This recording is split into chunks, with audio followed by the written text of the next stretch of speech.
Sky.ee telesügise toob sinuni Smoshi smuutid, tegusate päevade supertoit. Mulle meeldivad draamad. No nii, mis tunnetega sina siin saalis tegelikult seda esimest osa nüüd suurelt ekraanilt vaatasid, ütle Liis? No ausalt öeldes väga elev, nii ärev tunne. Esiteks mul oli juba täna siia nii ärev tulla, et mul on lihtsalt sõnu reaalselt. Kas sa oled valmis selleks üldse, mis nüüd järgneda võib tegelikult selles mõttes huvi sinu vastu? Tõenäoliselt sotsmeedias igal pool kasvab sinu iga liigutust, iga tegevust tõenäoliselt hakatakse jälgima. Oled sa valmis selleks? Ma niivõrd kuivõrd olen valmis, aga eks ma näe, ma ei tea, mis laviin siit tulla võib.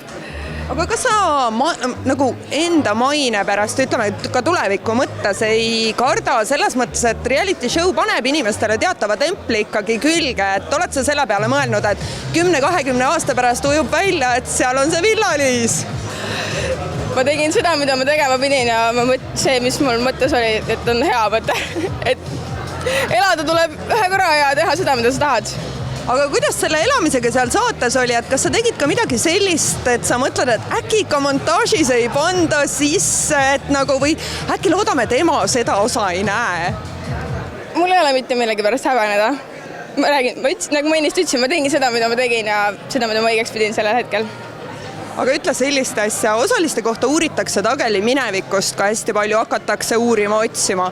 On sul kapis mõni luukere, mille sa tahaks kohe üles tunnistada, et siis nagu jääb see hilisem draama ära, saad kohe selle loo enda poolt ilusti ära rääkida, võib-olla oled ka lahutatud, võib-olla 3 lapse ema.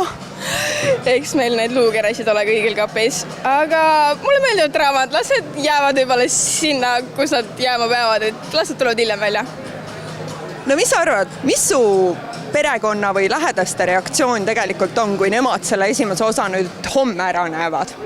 Nad elavad väga kaasa mulle, et ema jagab kõike, isa jagab kõike, mis Villaga toimub ja mul väike vend on mega suur supporter, aga samas ma võib-olla ei taha, et ta mingid asju sealt vaatab, aga... Kui väike ta on? Ta on 12. No see on juba päras iga. No võib-olla tõesti, aga jah. Nii et eks me näe. No proovi 3 sõnaga kokku võtta enda jaoks see kuum suvi.